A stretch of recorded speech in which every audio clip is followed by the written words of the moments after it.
Let's get right into it. Number 10. The Pear Shape Protector. People with extra weight in their hips and thighs instead of their belly have hit the genetic lottery. Scientists found that pear-shaped bodies are way less likely to get type 2 diabetes and heart disease. It's like your body decided to store its extra fat in a safe deposit box instead of letting it run wild through your system. When fat builds up around your organs, especially your liver, it's like having a toxic roommate that messes with everything. But the fat in your hips and thighs is more like that chill friend who keeps to themselves and doesn't cause drama. The hip and thigh fat actually releases helpful hormones that keep your blood sugar stable. Meanwhile, belly fat acts like a troublemaker, releasing inflammatory substances that can wreck your metabolism. Belly fat is that friend who shows up to the party, gets drunk, and starts a fight. Hip and thigh fat is the designated driver who makes sure everyone gets home safe. Number 9.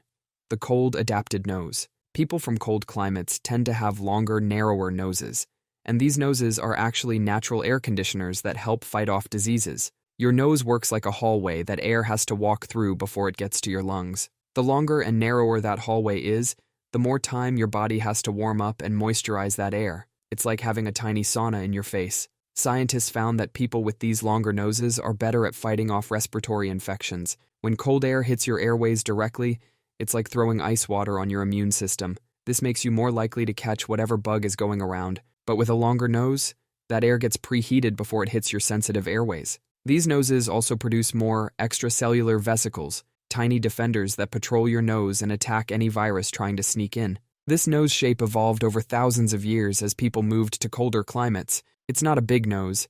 It's an evolutionarily advanced air conditioning system. Number 8. The Redhead's Pain Paradox. Scientists have discovered something wild about people with red hair.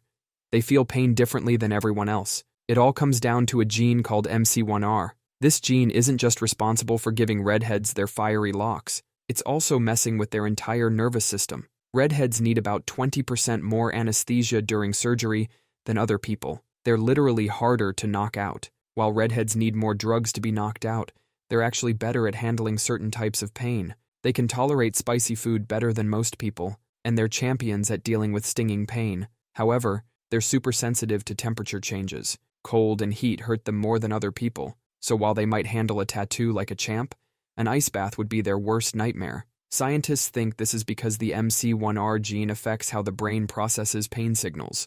It's like their nervous system is running on a completely different operating system than everyone else. Number 7.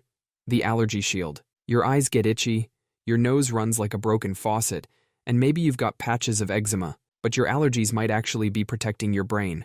Allergies are basically your immune system being an overprotective parent.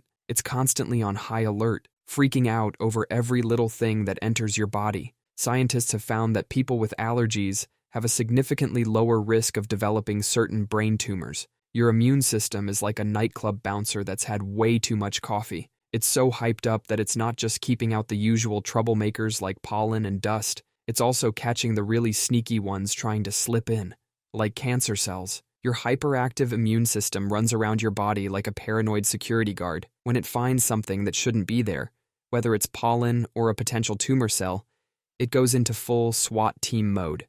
Number 6. The Norovirus Non-Secretor. About 20% of people of European ancestry are completely immune to the most common strain of stomach flu. You might be one of them and not even know it. It all comes down to a gene called FUT2. For most people, this gene places welcoming signs all over their gut. These signs are what the norovirus uses to attach and start causing trouble. But for some lucky people, their FUT2 gene is inactive, which means no welcome signs for the virus. When the norovirus tries to infect these people, it's like trying to break into Fort Knox with a plastic spoon. Scientists discovered this when studying norovirus outbreaks on cruise ships. They noticed some people never got sick, even when sharing a cabin with someone who was violently ill. When they looked at their genes, they found this gene was inactive. But this genetic shield has a trade-off. This same genetic quirk that protects you from norovirus may make you more susceptible to other gut issues and infections. Number 5. Vitiligo's Melanoma-Shield. If you have vitiligo, it means your immune system is so paranoid about melanin-producing cells that it's attacking them. That's why people with vitiligo get those distinctive white patches on their skin. This same overprotective behavior actually gives you a superpower against melanoma, one of the deadliest types of skin cancer. Think of melanoma like sketchy teenagers hanging around the playground. While most people's immune systems might not notice them right away, the vitiligo immune system is already on high alert. It's so hyper-vigilant about anything melanin-related that it spots and destroys potential skin cancer cells before they can cause trouble. When cancer patients develop vitiligo during treatment, doctors actually see it as a good sign. It means the patient's immune system is fired up and attacking cancer cells. Those white patches aren't just a skin condition. They're battle scars from an immune system fighting off potential cancer cells like an overzealous bouncer at a club. Number 4. The heart attack-proof gene. Some people are basically immune to heart attacks. These lucky folks have a mutation in their PCSK9 gene. It's like winning the genetic lottery, but instead of money, you get a superpowered heart. People with this mutation have ridiculously low levels of bad cholesterol. Their bodies have a built-in cholesterol vacuum cleaner. Normally, a protein called PCSK9 destroys the receptors that clean cholesterol from your blood, but people with this mutation have a broken PCSK9 protein. Because it isn't working, their cholesterol-cleaning receptors work overtime. Their arteries stay squeaky clean. Scientists found this mutation by studying people who seemed impossibly healthy. These folks were eating whatever they wanted and still had perfect cholesterol levels.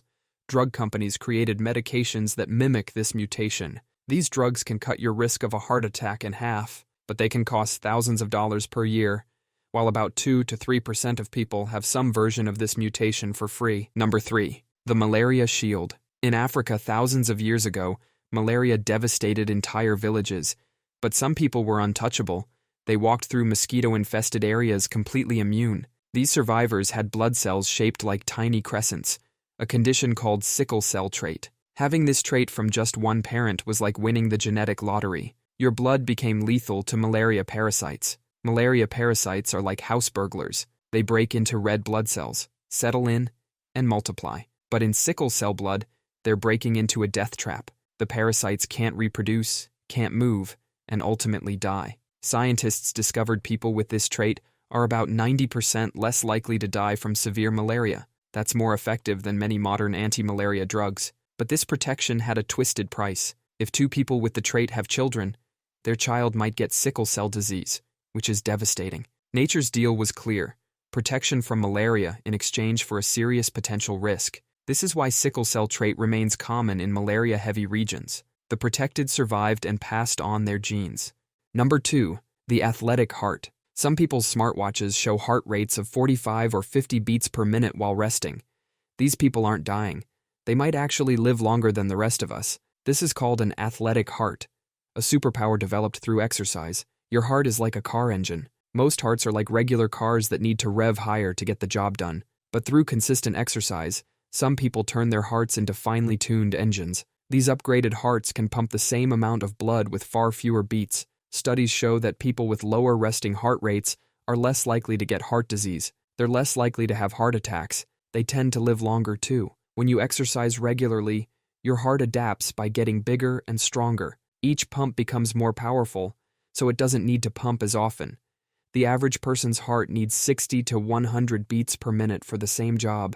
It takes weeks or months of regular exercise to develop an athletic heart. If you start exercising regularly, you'll notice your resting heart rate dropping. That's your heart becoming more efficient and more resistant to disease. Number 1.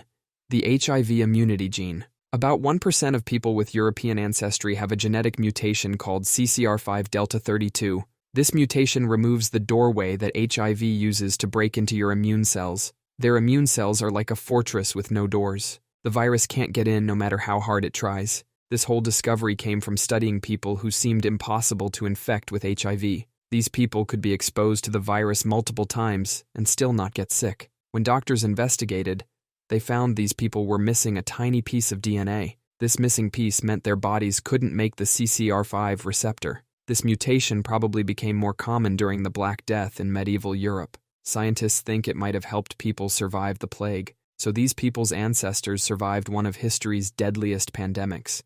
And now, centuries later, their descendants are naturally resistant to HIV. You need to inherit this mutation from both parents to be practically immune. If you get it from just one parent, you're not immune, but the disease will progress much more slowly. This discovery led to new HIV drugs that work by blocking this same doorway. giving people a form of temporary chemical immunity. That's all for today. I'll be making similar videos in the future. Subscribe to see them.